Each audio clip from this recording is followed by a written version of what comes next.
નમસ્કાર, સમાચારમાં આપનું સ્વાગત છે। પહેલા જોઈએ બુલેટિનના મુખ્ય સમાચાર। દિવંગત પૂર્વ રાષ્ટ્રપતિ કલામ સાહેબનો નશ્વર દેહ દિલ્હી પહોંચતા શ્રદ્ધાંજલિ માટે ઉમટ્યો મહેરામણ। ગુરુવારે માદરે વતન રામેશ્વરમ ખાતે લશ્કરી સન્માન સાથે યોજાશે અંતિમ વિધિ। 7 દિવસ રાષ્ટ્રીય શોક પાળશે ભારત। પ્રધાનમંત્રીએ કહ્યું, ગરીબ માછીમાર અવુલ પાકીરનો દીકરો અબ્દુલ કલામ ટોચનો વૈજ્ઞાનિક બને તેવી જીવનકથા દેશ માટે સદાય પ્રેરણાકારી રહેશે। તો રાષ્ટ્રપતિએ કહ્યું, અવકાશ તથા મિસાઇલ વિજ્ઞાનમાં બેમિસાલ યોગદાન બદલ અમર રહેશે કલામ સાહેબ। સંસદના બંને ગૃહોમાં કલામ સાહેબને શ્રદ્ધાંજલિ માટે મૌન પડાયા બાદ 2 દિવસ માટે કામકાજ રખાયું મોકૂફ। સફળતા અને સાદગી વચ્ચે જીવન પર્યંત સ્વપ્નદ્રષ્ટા રહેલા કલામ સાહેબનું ઋણ સ્વીકાર કરતી સંસદ।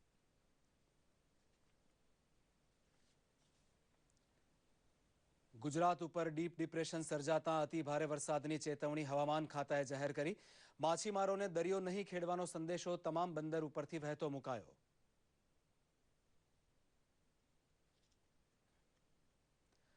ઉત્તર ગુજરાતમાં બારે મેઘ ખાંગા થતાં ઠેર ઠેર શહેરી અને ગ્રામીણ વિસ્તારોમાં જળબંબાકાર। રાધનપુર અને પાટણ પંથકમાં અનેક ગામડા બેટમાં ફેરવાતા બચાવ ટુકડીઓ કરાઈ રવાના।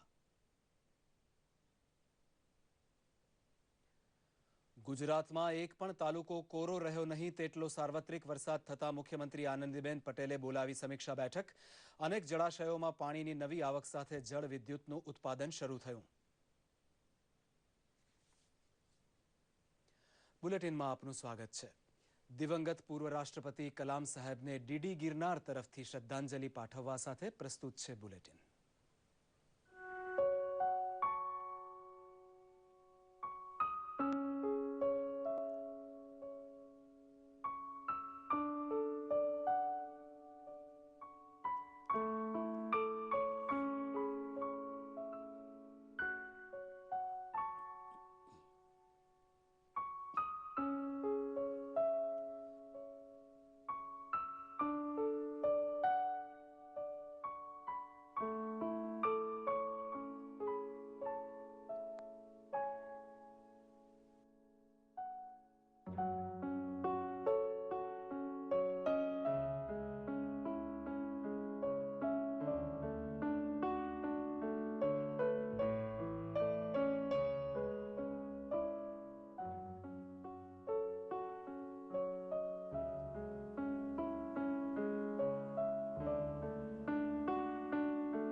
દિવંગત પૂર્વ રાષ્ટ્રપતિ કલામ સાહેબનો નશ્વર દેહ શિલોંગથી વાયા ગૌહાટી દિલ્હી આવી પહોંચતા સદગતને શ્રદ્ધાંજલિ માટે રાષ્ટ્રપતિ અને પ્રધાનમંત્રી ઉપરાંત જનમહેરામણ ઉમટી પડ્યો હતો। ગુજરાત સહિત સમગ્ર ભારત એટલું શોકમગ્ન બન્યું છે કે દિલસોજી વ્યક્ત કરવા માટે શબ્દો પણ ખૂટી પડ્યા હોવાનું સૌ અનુભવે છે।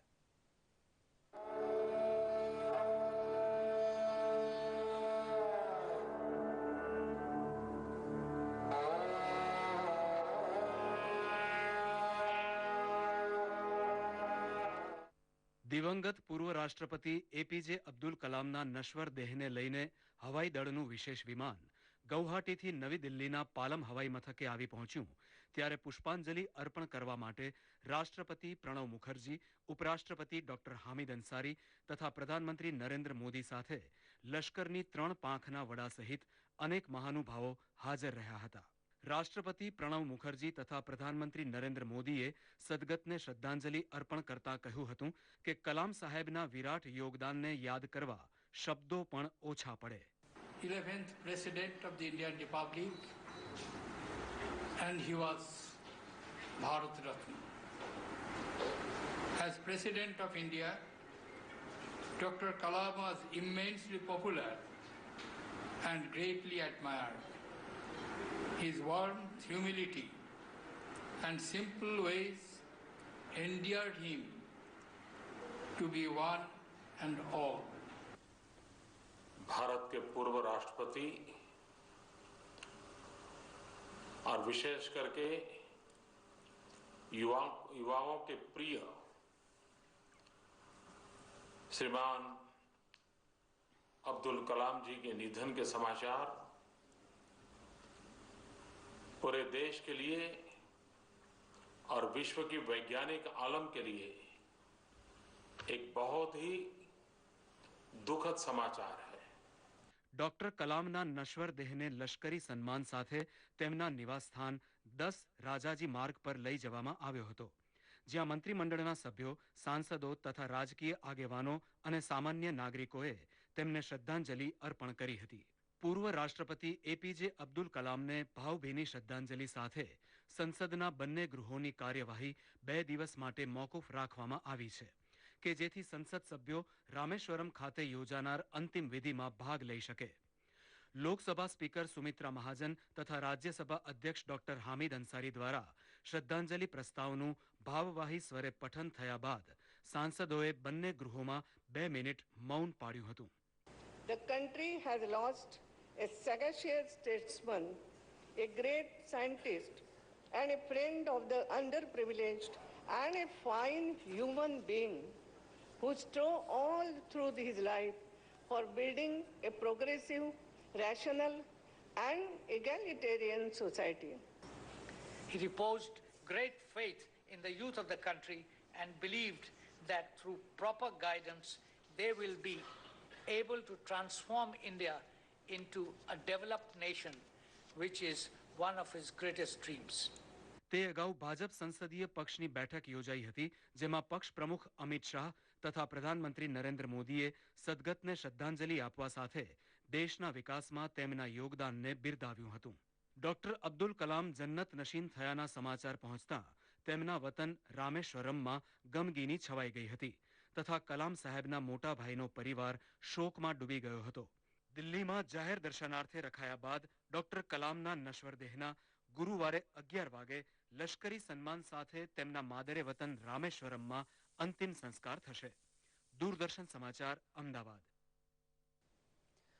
કેન્દ્રીય મંત્રીમંડળની આજે મળેલી બેઠકે પૂર્વ રાષ્ટ્રપતિ અને વૈજ્ઞાનિક ડોક્ટર એપીજે અબ્દુલ કલામને શ્રદ્ધાંજલિ આપવા સાથે કેન્દ્ર સરકારના રાષ્ટ્રીય આવિષ્કાર અભિયાન સાથે ડોક્ટર કલામનું નામ જોડવાનો નિર્ણય કર્યો હતો.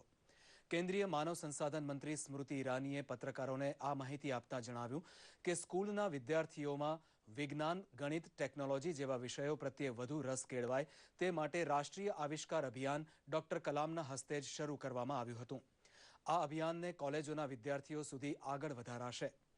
દરમિયાન મિસાઇલ મેન ડોક્ટર કલામના નિધન બાદ તેમને ભાવભરી અંજલિ આપવા માટે દેશ વિદેશમાંથી મહાનુભાવોથી માંડી દેશના સામાન્ય પ્રજાજનો સુધીના લોકોએ સોશિયલ મીડિયા તથા ટ્વિટર દ્વારા શ્રદ્ધાંજલિઓનો અવિરત પ્રવાહ વહાવ્યો છે. મુખ્યમંત્રી આનંદીબેન પટેલે રાજ્યમાં સાર્વત્રિક વરસાદની સ્થિતિ અંગે તથા આગામી દિવસોમાં ભારે અને વ્યાપક વરસાદ થવાની શક્યતાને ખ્યાલમાં રાખી ઉચ્ચસ્તરીય બેઠક યોજીને સર્વગ્રાહી સમીક્ષા કરી હતી. ગુજરાતમાં હવે એક પણ તાલુકો વરસાદ વિનાનો રહ્યો નથી. તે સંદર્ભે ખેતી, વિવિધ પાક માટે ખાતર વગેરેની ઉપલબ્ધતા અંગેની સ્થિતિની વિચારણા કરવામાં આવી હતી. રાજ્યમાં 49 જળાશયોમાં નવું પાણી આવ્યું હોવાની તથા 30 જળાશયો 70% ઉપરાંત ભરાઈ ગયા હોવાની માહિતી બેઠકમાં અપાઈ હતી. નર્મદા બંધમાં પાણીનો ઓવારો હાલમાં 1.25 લાખ ક્યુસેકનો રહ્યો છે અને 900 મેગાવોટ વીજ ઉત્પાદન બંધ નજીકના જળ વિદ્યુત મથકમાં થઈ રહ્યું છે. મુખ્યમંત્રીએ વ્યાપક વરસાદના પગલે કાદવ કીચડ, પાણીનો ભરાવો વગેરે કારણે ગંદકીને ફેલાતી અટકાવવા તમામ શહેરો નગરોમાં સફાઈ કામગીરી સત્વરે હાથ ધરવા સંબંધિત વિભાગોને તાકીદ કરી હતી. ઉત્તર ગુજરાતમાં સતત 2 દિવસથી ભારે વરસાદ ચાલુ હોવાથી ઠેર ઠેર જળબંબાકાર સર્જાયો છે. ગામડાઓ પાણીથી ઘેરાઈ જવાના દાખલા બનતા બચાવ ટુકડીઓ બહારથી મોકલવાનું શરૂ થઈ ગયું છે. પ્રસ્તુત છે એક રિપોર્ટ. સમગ્ર ગુજરાતમાં છેલ્લા 48 કલાકમાં મેઘરાજાએ સારી મહેર કરી છે.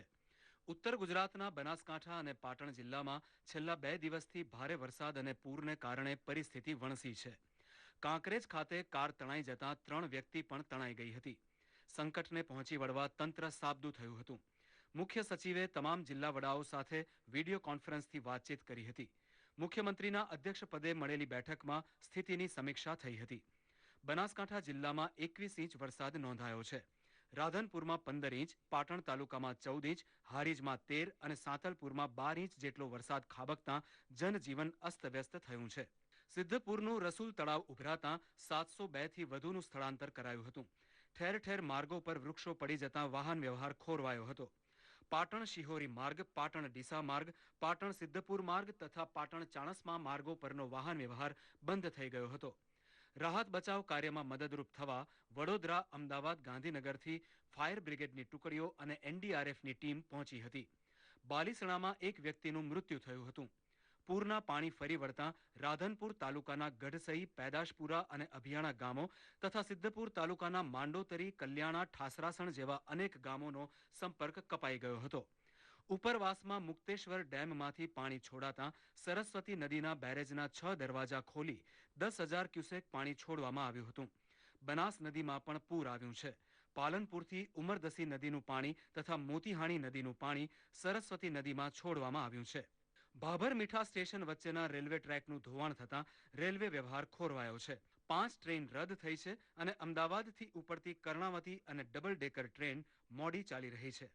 રાજસ્થાનમાં હોવા છતાં ગુજરાતને પોતાનું હોય તેવું લાગતું હિલ સ્ટેશન માઉન્ટ આબુ છેલ્લા 2 દિવસમાં 18 ઇંચથી વધુ વરસાદ પડતા જળબંબાકાર થઈ ગયું છે. ટેકરીઓના ઢોળાવ પરથી નીચે પહોંચતું ધોધમાર વહેણ આબુ શહેરમાં એટલું પાણી ઠાલવી રહ્યું છે કે ઘર, દુકાન સહિત અનેક મકાનોમાં પાણી ઘૂસી ગયા છે. તો નખી તળાવ છલકાતા આસપાસની હોટેલો અને ધર્મશાળા સુધી પહોંચવાના રસ્તા પાણીમાં ગરકાવ થઈ ગયા છે. આગામી 24 કલાક ભારે વરસાદની આગાહી હોવાથી તંત્ર સાબદું થઈ ગયું છે. દૂરદર્શન સમાચાર, અમદાવાદ. મોડે મોડે પણ મેહુલો અનરાધાર વરસતા ગુજરાતના બધા તાલુકાઓમાં ધોધમાર ભીનાશ છવાઈ ગઈ છે. વાવણી લાયક વરસાદનો ઇંતજાર લગભગ ખતમ થયો છે, પરંતુ થોડા ઘણા નુકસાનની વાતો ઘણે ઠેકાણેથી બહાર આવતી જાય છે. પૂરેપૂરા ભીંજાઈ ચૂકેલા ગુજરાતની વાત પ્રસ્તુત છે. સમગ્ર રાજ્યમાં છેલ્લા 2 દિવસથી ભારે વરસાદ વરસી રહ્યો છે. રાજ્યના 7 જળાશયોને એલર્ટ પર મૂકી દેવાયા છે. અમદાવાદમાં રાતભર તોફાની પવન સાથે વરસાદ વરસતો રહેતા વૃક્ષો ધરાશયી થઈ રસ્તા પર પડ્યા હતા. જોકે વરસતા વરસાદમાં પણ રિવરફ્રન્ટ સુધી પહોંચીને લોકોએ વરસાદનો આનંદ માણ્યો હતો. સાબરમતીમાં પાણીની વધુ આવક થતાં વાસણા બેરેજના 6 દરવાજા ખોલવામાં આવ્યા હતા. જેટલી મજા નથી આવતી એટલી રિવરફ્રન્ટ પર ફરવાની અને વરસાદની મજા માણવાની ખૂબ જ મજા આવે છે. અહીંનો નજારો જોઈને અમે સૌ ખૂબ ખુશ થઈ ગયા છીએ. સરસ લાગે છે. અમે બધા ફ્રેન્ડ્સ ઓફિસમાં અને કોલેજમાં બધે છુટ્ટી રાખીને અહીંયા આગળ ફરવા માટે આવ્યા છીએ. સ્પેશિયલી મોન્સૂનની મજા માણવા માટે અહીંયા આવ્યા છીએ. સાબરકાંઠામાં છેલ્લા 24 કલાકમાં ભારે વરસાદ ખાબકી ગયો છે. હિંમતનગરમાં સોસાયટીમાં પાણી ભરાયા હતા. તલોદમાં સૌથી વધુ 133 મિલીમીટર, ઈડરમાં 128 મિલીમીટર, વડાલીમાં 115 મિલીમીટર વરસાદ નોંધાયો છે. અરાવલી જિલ્લામાં મુશળધાર વરસાદ થતાં 50 વૃક્ષો અને 10 મકાન ધરાશયી થયા હતા. મોડાસા સહિતના વિસ્તારમાં વીજ પુરવઠો ખોરવાયો હતો. ગાંધીનગરમાં પણ ભારે વરસાદના કારણે નીચાણવાળા ગામોમાં પાણી ભરાયા છે. માણસામાં 3 મકાનની દિવાલ તૂટી પડી હતી. દહેગામના રખિયાલ રોડ અને દહેગામ બાયડ રોડ પર પાણી ભરાતા અને વૃક્ષો તૂટી પડતા બંધ કરી દેવાયા હતા. સુરેન્દ્રનગર જિલ્લામાં છેલ્લા 3 દિવસથી ભારે વરસાદ યથાવત રહ્યો હતો. છેલ્લા 24 કલાકમાં ચોટીલામાં સૌથી વધુ 392 મિલીમીટર, પાટડીમાં 353 મિલીમીટર, થાનમાં 321 મિલીમીટર વરસાદ નોંધાયો છે. જિલ્લામાં અનેક સ્થળે વીજળી પણ ગુલ થઈ જવા પામી હતી. જામનગર, મોરબી અને અમરેલીમાં પણ ભારે વરસાદ પડ્યો હતો. અમરેલીના લીલિયાની શેઢાવદર નદીમાં પૂર આવ્યું હતું. જામનગરમાં છેલ્લા 24 કલાકમાં જોડિયામાં સૌથી વધુ 130 મિલીમીટર વરસાદ નોંધાયો હતો. ગીર સોમનાથનો રાવોલ ડેમ એલર્ટ પર મૂકી દેવાયો છે. જામનગરમાં અને દેવભૂમિ દ્વારકા જિલ્લામાં છેલ્લા 24 કલાક દરમિયાન પડી રહેલા ભારે વરસાદથી જિલ્લાના અનેક ડેમ અને તળાવમાં પાણીની આવક શરૂ થઈ ગઈ છે. હવામાન ખાતા દ્વારા આગામી કલાકોમાં ભારે વરસાદની આગાહી હોવાથી યાત્રાધામ દ્વારકામાં જગત મંદિર પર ધ્વજાજી અડધી કાઠીએ ચડાવવામાં આવી છે.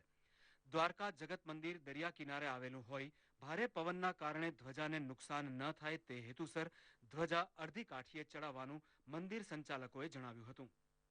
ધ્રાંગધ્રા સામાન્યા વચ્ચે રેલવે ટ્રેક પર પાણી ફરી વળતા પુણે ભુજ એક્સપ્રેસને ધ્રાંગધ્રા ખાતે રોકવામાં આવી હતી. દક્ષિણ ગુજરાતમાં પણ ભારે વરસાદ નોંધાયો હતો. વલસાડના ધરમપુરના 30 અને સુરત જિલ્લાના 30 ગામ સંપર્ક વિહોણા થયા હતા. કડાણા બંધના 16 દરવાજા 5 ફૂટ ખોલી નાખવામાં આવતા નીચાણવાળા 70 ગામોને એલર્ટ કરાયા હતા. દર કલાકે નર્મદાની જળ સપાટીમાં 3 સેન્ટીમીટરનો વધારો થતાં આગામી 2 દિવસમાં ડેમ ઓવરફ્લો થવાની શક્યતા જોવાઈ રહી છે. તો ડાંગ જિલ્લાના આહવામાં 24 કલાકમાં સૌથી વધુ 142 મિલીમીટર વરસાદ નોંધાયો હતો. નવસારી જિલ્લાના વાંસદામાં સૌથી વધુ 136 મિલીમીટર વરસાદ નોંધાયો હતો. કચ્છમાં પણ નખત્રાણા, ભુજ સહિતના વિસ્તારોમાં ભારે વરસાદ વરસ્યો હતો. કચ્છમાં ભારે વરસાદને પગલે વાગડ વિસ્તારમાં અનેક ગામ સંપર્ક વિહોણા થયા હતા. ભુજના હમીરસર સહિત અનેક તળાવ છલકાયા હતા. હવામાન વિભાગ તરફથી હજી પણ વધુ વરસાદની આગાહી કરવામાં આવી છે. એક તરફ જગતનો તાત રાજ્યમાં પડેલા વરસાદના કારણે ખુશખુશાલ જોવા મળી રહ્યો છે, ત્યારે આ અવિરત મેઘમહેર સામાન્ય જનતા માટે આફતરૂપ બની રહી છે. દૂરદર્શન સમાચાર, અમદાવાદ. આ સાથે જ આ બુલેટિન અહીં સમાપ્ત કરીએ છીએ.